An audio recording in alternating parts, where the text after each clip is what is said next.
বিশেষ কিছু তথ্যাবলী আসুন সবে জানি।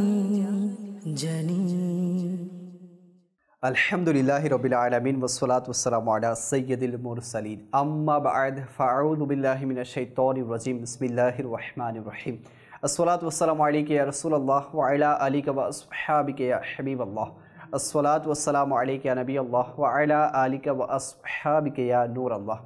দর্শক দেখছেন অনুষ্ঠান বিশেষ কিছু তথ্যাবলী, যেখান থেকে আমাদের সাথে শামিল হয়েছেন আপনাদের সবাইকে জানাচ্ছি আমাদের অনুষ্ঠানের পক্ষ থেকে অসংখ্য শুভেচ্ছা এবং অভিনন্দন। আসুন প্রথমে কিছু ভালো নিয়ত করে নেই। আল্লাহ তাআলা এবং তার রাসূল সাল্লাল্লাহু আলাইহি ওয়াসাল্লামের রেজামন্দি হাসিলের উদ্দেশ্যে শুরু থেকে শেষ পর্যন্ত আমরা এই প্রোগ্রামটি দেখব। যা আলোচনা হবে এর মধ্যে যা শিক্ষণীয় বিষয় থাকবে ইনশাআল্লাহ এর উপর ভরপুর আমল করার চেষ্টা করব। দরুদে পাকের অসংখ্য অগণিত ফজিলত আছে। প্রিয় আকা মক্কি মদনী মুস্তাফা হুজুর পুন্নুর সাল্লাল্লাহু আলাইহি ওয়াসাল্লাম ইরশাদ করেন, যে ব্যক্তি দৈনিক আমার উপর 500 বার দরুদে পাক পাঠ করবে তার থেকে দারিদ্রতা বা অভাব দূর হয়ে যাবে। সল্লু আলাল হাবিব সাল্লাল্লাহু তাআলা আলা মুহাম্মদ সাল্লাল্লাহু তাআলা আলাইহি ওয়া আলিহি ওয়াসাল্লাম। দর্শক আপনারা জানেন যে আমাদের এই প্রোগ্রামে 4টি সেগমেন্ট থাকে। একটি হচ্ছে আম্বিয়া কিরাম আলাইহিমুস সালামের জীবনী, এবং দ্বিতীয়টি হচ্ছে স্বাস্থ্যের পরামর্শ হেলথ টিপ, এবং তৃতীয়টি হচ্ছে কিতাবের বিবরণী, এবং লাস্টেরটি হচ্ছে আচরণ বিষয়ক দক্ষতা। আসুন আমরা আমাদের প্রথম সেগমেন্টের দিকে যাই, যার নাম হচ্ছে আম্বিয়া কিরাম আলাইহিমুস সালামের জীবনী। বিশেষ কিছু তথ্যাবলী আসুন সবে জানি। দর্শক আজকে যে নবীর ব্যাপারে আমরা আলোচনা করব তিনি হচ্ছেন হযরত ইয়াকুব আলাইহিস সালাতু ওয়াস সালাম। পূর্বের অনুষ্ঠানে আমরা ইসহাক নবীর ব্যাপারে শুনেছি। ইয়াকুব আলাইহিস সালাতু ওয়াস সালাম হচ্ছেন ইসহাক আলাইহিস সালাতু ওয়াস সালামের সন্তান। মায়ের নাম রিফকা বিনতে বাতওয়াবিল। হযরত ইয়াকুব আলাইহিস সালাতু ওয়াস সালামের মা যখন গর্ভবতী হন তখন দুটি যমজ সন্তান জন্ম দেন। একজন হলো আইস আর দ্বিতীয়জন হচ্ছে ইয়াকুব আলাইহিস সালাতু ওয়াস সালাম।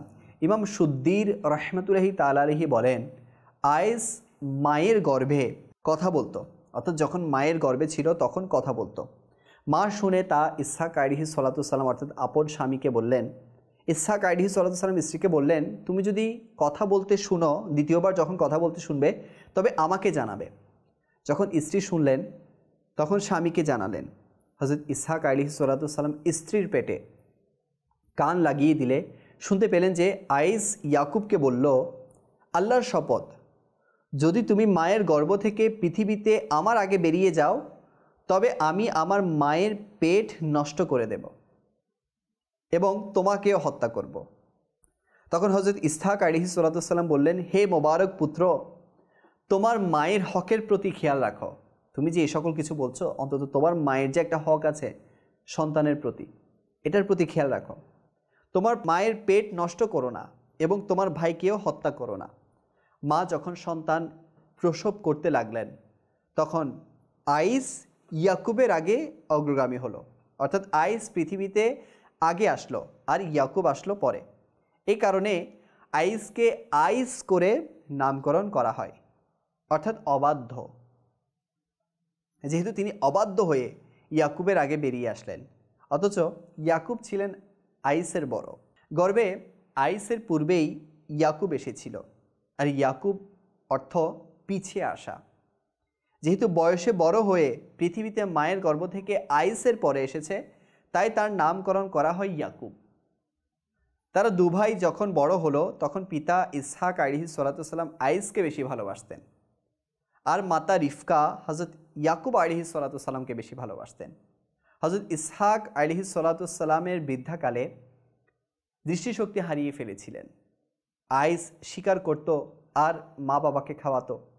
একদিন পিতা ইসহাক আলাইহিস সালাতু ওয়াস সালামের প্রিয় পুত্র আইসকে বললেন, হে আইস, আল্লাহর রাস্তায় ভালো একটা দুম্বা কুরবানি করে এর মাংস ভুনা করে কাবাব বানিয়ে আমার জন্য নিয়ে আসো, আমি তা খেয়ে তোমার জন্য দোয়া করব। আল্লাহ চাইতো এই দোয়া তোমার অনেক উপকারে আসবে। বাবা ছেলেকে বলছে, আর দোয়ার সময় তুমি তোমার হাত আমার হাতে রাখবে। এ কথা তাদের মা রিফকা শুনে ফেললেন। তখন তাড়াতাড়ি মা তার প্রিয় সন্তান ইয়াকুবকে বললেন, তুমি দ্রুত একটি দুম্বা ভুনা করে কাবাব বানিয়ে এনে তোমার পিতাকে খেতে দাও, আর পশমি কাপড় পরিধান করে আসো। কারণ আইসের শরীরে বেশি পরিমাণে লোম ছিল, কিন্তু ইয়াকুব আলাইহিসসালামের তা ছিল না। এতে করে ইসহাক আলাইহিসসালাম হাত ধরলেও বুঝতে পারবে না যে ইনি ইয়াকুব আলাইহিসসালাম, বরং ইয়াকুবকে আইস মনে করে বিশেষ দোয়াটি করবেন। মায়ের কথা মতে ইয়াকুব আলাইহিসসালাম দ্রুত দুম্বা ভুনা করে এবং পশমি কাপড় পরিধান করে পিতার নিকট নিয়ে আসলেন। পিতা তা খেলেন আর বললেন, হে আমার পুত্র, তুমি সামনে এসো। তিনি মনে করেছিলেন এটা আইস। আর হযরত ইয়াকুব আলাইহিসসালাম সামনে আসলে পিতা তাকে স্পর্শ করে বললেন, হাতের স্পর্শ তো মনে হচ্ছে আইস, কিন্তু ঘ্রাণে মনে হচ্ছে ইয়াকুব। পিতা বলতেছে, হাত ধরে মনে হচ্ছে আইস, যেহেতু উনি পশমি কাপড় পরিধান করেছে, কিন্তু ঘ্রাণে মনে হচ্ছে এটি ইয়াকুব, যেহেতু পিতাও তো একজন নবী, ছেলেও নবী। তখন স্ত্রী বললেন, এ আপনার ছেলে আইস, আপনি তার জন্য দোয়া করুন। তখন ইয়াকুব আলাইহিসসালামের পিতা ইসহাক আলাইহিসসালাম হাতে হাত রাখলে দোয়া করলেন, হে আল্লাহ, আপনি এর সন্তানদের মধ্যে নবী ও বাদশাহী দান করুন। হযরত ইয়াকুব আলাইহিসসালাম দোয়া নিয়ে ধন্য হয়ে চলে গেলেন। আইস দুম্বা ভুনা করে পিতার সামনে পেশ করলেন। পিতা বললেন, কে তুমি? তিনি বললেন, আমি আপনার সন্তান আইস। তখন পিতা বললেন, হে পুত্র, দোয়া তো তোমার পূর্বে তোমার ভাই ইয়াকুব নিয়ে গেছে এবং সে সফলকাম হয়ে গেছে। তখন আইস রাগান্বিত হলেন আর বললেন, আমি অবশ্যই ইয়াকুবকে হত্যা করব। ভাইকে হত্যা করার জন্য মন স্থির করছে। তখন পিতা বললেন, হে আমার প্রিয় পুত্র, রাগ করিও না, আমার কাছে তোমার জন্য একটি দোয়া আছে।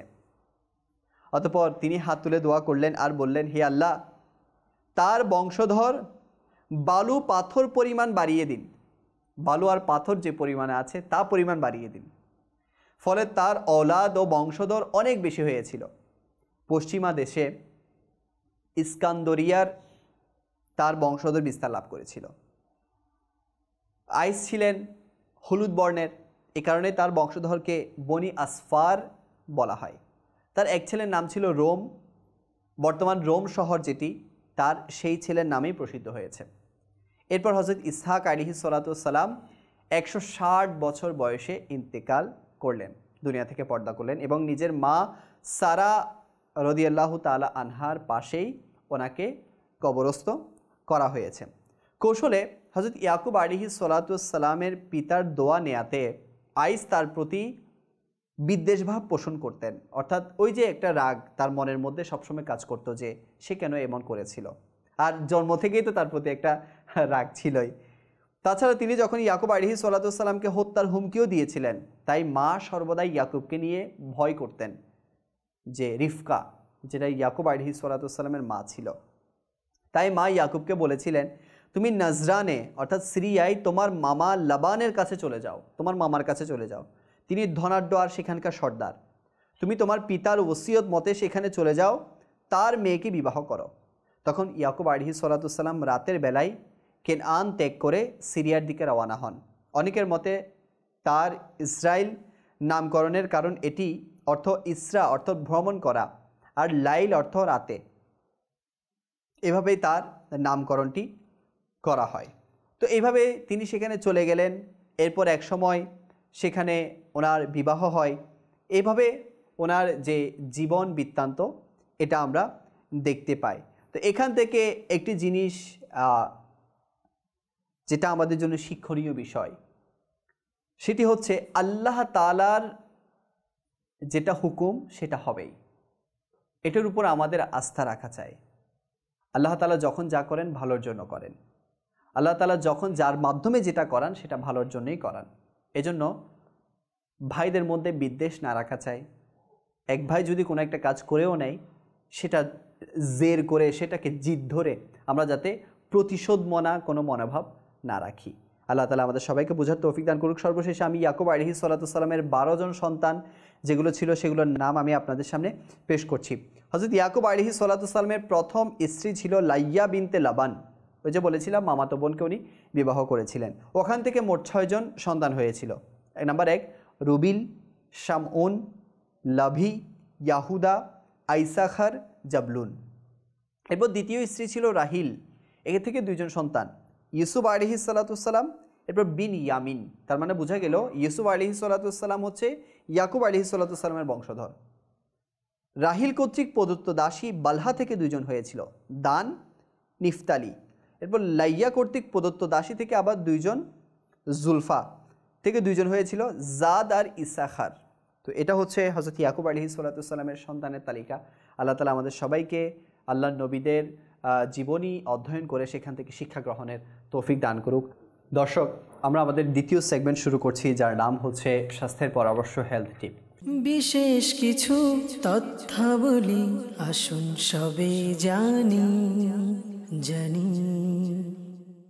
আজকে আমরা জানবো how to make your diet healthier. আমাদের খাবারকে কিভাবে হেলদিয়ার করব সে সম্পর্কে ইনশাআল্লাহ আজ্জা ওয়া জাল, বা আমাদের দৈহিক গঠনকে কিভাবে আমরা হেলদিয়ার করব সে সম্পর্কে জানব। বলা হয়ে থাকে যারা স্পিডে খানা খায় বা যারা স্পিডে খাবার খেতে পছন্দ করে, খুব তাড়াহুড়া করে, তাহলে হচ্ছে তারা মোটা হওয়ার সম্ভাবনা প্রায় 115% বেশি। তারা 115% বেশি পরিমাণে মোটা হয়ে যায় অন্যদের তুলনায়। তো এই জন্য আমাদের উচিত যে আস্তে আস্তে খাওয়া। অনেকের আছে কিন্তু অভ্যাস যে একটু তাড়াতাড়ি খেয়ে ফেলা, একটু তাড়াহুড়া করে, মানে 1 মিনিট 2 মিনিটের মধ্যে খাবারকে সাবার করে ফেলা। আচ্ছা, যদি আমরা আমাদের ডায়েটকে হেলদিয়ার করতে চাই তাহলে হোল গ্রেইন যেগুলো আছে এগুলোকে ইউজ করতে হবে, যেমন আটা, গম, জব, এগুলো ইউজ যদি আমরা করি ইনশাআল্লাহ আজ্জা ওয়া জাল আমরা আমাদের ডায়েটকে হেলদিয়ার করতে পারবো। এরপর বলা হচ্ছে ডেইলি দইয়ের ইউজ করা। ডেইলি যদি আমরা পারি তাহলে দই ইউজ করব। যদি ডেইলি না পারি তাহলে সপ্তাহে কোনো না কোনো খাবারের মাধ্যমে বা এমনিতে আমরা যদি দইকে ইউজ করি তাহলে ইয়োগার্ট যেটাকে বলা হয়, আমরা যদি এটাকে ইউজ করি তাহলে ইনশাআল্লাহ আজ্জা ওয়া জাল আমরা আমাদের ডায়েটকে হেলদিয়ার করতে পারবো। এরপর এই দইয়ের কিন্তু অনেক উপকারিতা আছে। অনেকগুলো উপকারিতার মাঝে একটি উপকারিতা হচ্ছে এই দই আপনার পেটের মধ্যে থাকা যে ব্যাকটেরিয়া আছে এই ব্যাকটেরিয়াগুলোকে সতেজ করবে। কোন ব্যাকটেরিয়া? যে ব্যাকটেরিয়াগুলো আপনার ডাইজেস্টের মধ্যে কাজ করে বা যে ব্যাকটেরিয়াগুলো আপনার হজম প্রক্রিয়াকে আপনার ভালো রাখে, ওই ব্যাকটেরিয়াগুলোকে অ্যাক্টিভ করবে এই দই। আচ্ছা, এরপর বলা হচ্ছে proteins, the king of nutrient. Protein যদি আমরা বেশি পরিমাণে ইউজ করি তাহলে আমাদের কিন্তু ডায়েটটা হেলদিয়ার হবে, আমাদের শরীর কিন্তু ভালো থাকবে। প্রোটিনের পরিমাণ যদি আমরা বাড়িয়ে দিই, প্রোটিন আমরা কোত্থেকে পাবো? আমরা ডিম থেকে প্রোটিন পেতে পারি, আমরা দুধ থেকে প্রোটিন পেতে পারি, মাংস থেকে পেতে পারি, চিকেন থেকে পেতে পারি, বাদাম থেকে আমরা প্রোটিন পেতে পারি। তো যে খাবারগুলোর মধ্যে প্রোটিন পাওয়া যায় সেগুলো কিন্তু আমাদের অবশ্যই গ্রহণ করতে হবে। মনে রাখবেন একজন পুরুষের কিন্তু 56 গ্রাম প্রোটিনের প্রয়োজন হয় আর একজন মহিলার 46 গ্রাম প্রোটিনের প্রয়োজন হয়। তো আমরা যদি প্রোটিনের ইউসেজটা কমিয়ে দেই তাহলে কিন্তু আমাদের শরীরের গঠন খারাপ হয়ে যাবে বা নষ্ট হয়ে যাবে বা হেলদিয়ার হবে না। এরপর মনে রাখবেন গরম গরম খাবার আমরা কখনোই গ্রহণ করব না। গরম খাবার গ্রহণের কিন্তু অনেক ক্ষতি আছে। আমরা কিন্তু অনেকে সাহসিকতা দেখাতে গিয়ে কিন্তু গরম গরম খাবার মুখে দিয়ে ফেলি, কিন্তু এর কিন্তু অনেক ক্ষতি আছে। গরম খাবার গ্রহণের কারণে আপনার বমি হতে পারে, কণ্ঠনালী পর্যন্ত আবার খাবার সেটি চলে আসতে পারে। এরপর আপনার গরম খেলে তো আপনি স্বাদও অনুভব করতে পারবেন না। এরপর বার্নিংয়ের একটা ইস্যু আছে, আপনার মুখ পুড়ে যেতে পারে, হাত পুড়ে যেতে পারে। এছাড়া কিতাবের মধ্যেও এসেছে যে গরম খাবার যদি আমরা গ্রহণ করি এর মধ্যে কিন্তু কোনো বরকত থাকে না। এজন্য গরম খাবারকে ঠান্ডা করে খেতে বলা হয়েছে, যাতে করে এর যে পরিপূর্ণ বরকত আছে সেটা আমরা লুটে নিতে পারি। দেখুন কিতাবের মধ্যে, এবং এটা আমার নবী করিম সাল্লাল্লাহু আলাইহি ওয়াসাল্লাম ইরশাদ করেছেন প্রায় 1400 বছর আগে, আর আমরা এখন এসে সেটা রিসার্চ করে বলছি। তো এজন্য মনে রাখবেন যে ইসলামিক যে বিষয়গুলো আছে, ইসলামিক যে দিক নির্দেশনাগুলো আছে এগুলো আমাদের মেনটেন করা উচিত, মানা উচিত, যাতে করে আমরা এ থেকে উপকারিতা, আসলে ইসলামের প্রত্যেকটা বিষয়ের মধ্যেই উপকারিতা আছে, ক্ষতি কিন্তু কোনোটার মধ্যেই নেই। তো আমাদের উচিত যে আমরা যে দিক নির্দেশনাগুলো আমরা শুনেছি এর উপর যাতে আমরা আমল করে আমাদের ডায়েটকে হেলদি রাখি এবং নিজের শরীরকে ফিট রাখি। আল্লাহ তাআলা আমরা যা কিছু শুনেছি এর উপর ভরপুর আমল করার তৌফিক দান করুক। আসুন আমরা আমাদের তৃতীয় সেগমেন্টের দিকে যাই, যার নাম হচ্ছে কিতাবের বিবরণী। বিশেষ কিছু তথ্যাবলী আসুন সবে জানি। আজকে আমার সামনে খুবই সুন্দর এবং খুবই একজন মহান ব্যক্তির সাথে সম্পর্ক রাখে এমন একটি কিতাব আমার সামনে আছে, আর সেটি হচ্ছে ফয়জানে রবিউস সানি, যে মাসটাকে আমরা চিনি সবাই। আমার বড় পীর গৌসে আজম বড় পীর আব্দুল কাদের জিলানী রহমতুল্লাহি তাআলা আলাইহি ইনাকে ঘিরে এই মাসটাকে আমরা চিনি। তো এই সুন্দর কিতাবটি নীল রঙের মোড়লে আবৃত যে কিতাব, সেটি আমরা দেখতে পাচ্ছি যে এই কিতাবটি উপস্থাপনা করেছে আমাদের অনুবাদ বিভাগ দাওয়াত ইসলামীর, এবং এটাকে প্রকাশ করেছে আমাদের মাকতাবতুল মদিনা। তো এটার মধ্যে অনেক কিছু আছে, আমার গোসে পাককে ঘিরে অনেক কিছু আছে, আল্লাহর ওলিদের কারামত নিয়ে অনেক বিষয় উঠে এসেছে। আমি সংক্ষেপে আপনাদেরকে একটু হেডিংগুলো পড়ে শোনাচ্ছি। যে ফয়জানে গৌসে আজম, গৌসে আজমের ব্যাপারে এসেছে, আল্লাহর ওলির পরিচয়ের ব্যাপারে এসেছে, তো জিনদের বাদশার ব্যাপারে এসেছে, মুন্নার লাশ নিয়ে এসেছে, সাপের বেশে জিন, গৌসে পাকের কারামত, সৈয়দ বংশীয়দের ফজিলত, গৌসে পাকের বংশ, গৌসে পাকের জ্ঞানময় মর্যাদা, গৌসে পাকের বাণী সমগ্র, আল্লাহওয়ালাদের ক্ষমতা, এ সম্পর্ক এখানে উঠে এসেছে। তো এই কিতাবের সর্বমোট যে পৃষ্ঠা সংখ্যা তা হচ্ছে আমাদের 308, অর্থাৎ 308। তা আসুন এখান থেকে কিছু আপনাদেরকে জানানোর চেষ্টা করছি। এর শুরুতেই যে বিষয়টি উঠে এসেছে সেটি হচ্ছে আমার গৌসে আজম রহমতুল্লাহি তাআলা আলাইহির পরিচিতি সম্পর্কে। গর্বিত মাস রবিউল আখিরে এমনিতে তো অন্যান্য বুজুর্গদের ওরসও আছে, কিন্তু এই মাসটি হুজুর গৌসে পাক রহমতুল্লাহি তাআলা আলাইহির সাথে বিশেষভাবে সম্পর্কিত। আর এই মাসের 11 তারিখ হুজুর গৌসে পাক শেখ আব্দুল কাদের জিলানী রহমতুল্লাহি তাআলা আলাইহি এর ওরস শরীফ উদযাপন করা হয়ে থাকে। আমাদের প্রিয় পীর ও মুর্শিদ সৈয়দি হুজুর গৌসে পাক রহমতুল্লাহি তাআলা আলাইহি অনেক বড় আল্লাহর ওলি এবং অলিদের সর্দার। তার মুবারক নাম আব্দুল কাদের, উপনাম আবু মোহাম্মদ, উপাধি মহিউদ্দিন, মাহবুবে সুবহানি, গৌসে সাকলাইন, গৌসুল আজম, এগুলো ওনার উপাধির মধ্যে শামিল হয়। গৌসে পাক রহমতুল্লাহি তাআলা আলাইহি 470 হিজরিতে বাগদাদ শরীফের নিকটস্থ শহর জিলানে রমজানুল মুবারকের 1ম তারিখে জন্মগ্রহণ করেন। গৌসে পাক রহমতুল্লাহি তাআলা আলাইহি আব্বাজানের দিক দিয়ে রসুলের নাতি ইমাম হাসান মুজতাবা রাদিয়াল্লাহু তাআলা আনহুর 11তম নাতি, আর আম্মাজানের দিক দিয়ে ইমামে আলী মাকাম ইমাম হুসাইন রাদিয়াল্লাহু তাআলা আনহুর 12তম নাতি। আল্লামা আলী কারি রহমতুল্লাহি তাআলা আলাইহির আম্মাজানের দিক থেকে তার বংশধারা এরূপ বর্ণনা করেছেন। গৌসে পাক আলাইহির রহমাকে নিয়ে তো আমার আসলে বলার যোগ্যতাও নেই, এবং ওনাকে নিয়ে এই সংক্ষিপ্ত সময়ে কী বা বলবো। তো এই অনুষ্ঠানে আমি এই কিতাবের 81 পৃষ্ঠা থেকে একটি পয়েন্ট আপনাদের সামনে তুলে ধরতে চাচ্ছি। এখানে বলা হচ্ছে যে আল্লাহ পাকের বান্দা কি মৃত জীবিত করতে পারে? তো প্রিয় ইসলামী ভাইয়েরা, নিশ্চয়ই জীবন মৃত্যু আল্লাহ পাকের ইচ্ছাধীন, কিন্তু আল্লাহ পাক আপন কোনো বান্দাকে মৃত জীবিত করার শক্তি দান করলে এতে সমস্যার কিছু নেই, এবং আল্লাহ পাকের দানক্রমে কাউকে মৃত জীবিতকারী মেনে নিলে তাতে আমাদের ইমানেও কোনো প্রভাব পড়বে না।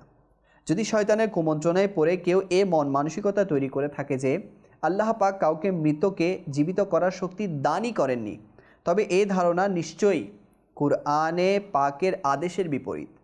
দেখুন, কুরআনে পাকে হযরত সৈয়দুনা ঈসা রুহুল্লাহ আলাইহিস সালামের রোগীদের আরোগ্য দান ও মৃতকে জীবিত করার শক্তির ব্যাপারে সুস্পষ্ট ঘোষণা হয়েছে। যেমন আল্লাহ পাক কুরআনে পাকে সৈয়দুনা ঈসা রুহুল্লাহ আলাইহিস সালাম এর এ বাণী বর্ণনা করেন, কানজুল ঈমান থেকে অনুবাদ, আমি আরোগ্য দান করি জন্মগত অন্ধ ও কুষ্ঠ রোগীকে, এবং মৃতকে জীবিত করি আল্লাহ পাকের আদেশে। আশা করি শয়তানের প্রদত্ত কুমন্ত্রণা সমূলে উৎপাটন হয়ে গেছে, কেননা মুসলমানদের কুরআনের উপর ঈমান রয়েছে এবং তারা কুরআনে করিমের হুকুমের বিপরীত কোনো দলিলকে সমর্থনই করেন না। যা হোক, আল্লাহ পাক তার মকবুল বান্দাদেরকে বিভিন্ন ধরনের ক্ষমতা দ্বারা ধন্য করেছেন, এবং আল্লাহ পাকের দান ক্রমে তাদের কাছ থেকে এমন বিষয় প্রকাশ পায় যা মানুষের বিবেক বুদ্ধির অনেক ঊর্ধ্বে হয়ে থাকে। বাস্তবে কি আল্লাহওয়ালাদের অলৌকিক ক্ষমতার সমুন্নতা পৃথিবীবাসীর জ্ঞান বুদ্ধি স্পর্শই করতে পারবে না। তো দর্শক, আমরা শুনেছি যে আল্লাহওয়ালাদেরকে আল্লাহ পাক স্পেশাল কিছু ক্ষমতা দিয়ে থাকেন, আর আল্লাহওয়ালারা এগুলো আল্লাহ থেকে এজন্যই পেয়ে থাকেন যে ওনারা দিন রাত আল্লাহ তাআলার ইবাদতে মগ্ন থেকেছেন। ওনারা নিজের জীবনকে, নিজের জাহির ও বাতিনকে আল্লাহ তাআলার প্রেমে মগ্ন করেছেন, আল্লাহ তাআলার কাছে সোপর্দ করে দিয়েছেন। তো এজন্য ওনাদেরকে আল্লাহ পাক নিজের প্রিয় বানিয়ে নেন এবং প্রিয়দেরকে আল্লাহ পাক নিজের স্পেশাল পাওয়ারও দিয়ে থাকেন। তো আপনারা যদি আরও অনেক কিছু জানতে চান, কারামত কি, মোজেজা কি, আল্লাহওয়ালাদের ক্ষমতা কি, ইনশাআল্লাহ আজ্জা ওয়া জাল আপনারা এই কিতাব থেকে জানতে পারবেন। ফয়জানের রবিউস সানি, এটা আপনারা হার্ড কপি আকারে আমাদের মাকতাবাতুল মদিনার স্টল থেকে সংগ্রহ করতে পারবেন এবং আমাদের ওয়েবসাইট থেকে www.dawatislami.in এই ওয়েবসাইট থেকে আপনারা সফট কপি হাসিল করতে পারবেন। আল্লাহ তাআলা আমাদের সবাইকে আল্লাহর ওলিদের উপর মহাব্বত রাখার, আল্লাহ তাআলার ওলিদের উপর সুধারণা রাখার তৌফিক দান করুক। আসুন আমরা আমাদের সর্বশেষ সেগমেন্টের দিকে যাই, যার নাম হচ্ছে আচরণ বিষয়ক দক্ষতা। বিশেষ কিছু তথ্যাবলী আসুন সবে জানি। দর্শক, আমরা আমাদের লাস্ট অ্যান্ড ফোর্থ সেগমেন্টে চলে এসেছি, যার নাম হচ্ছে সফট স্কিল। আজকে আমরা আলোচনা করব হোপ নিয়ে।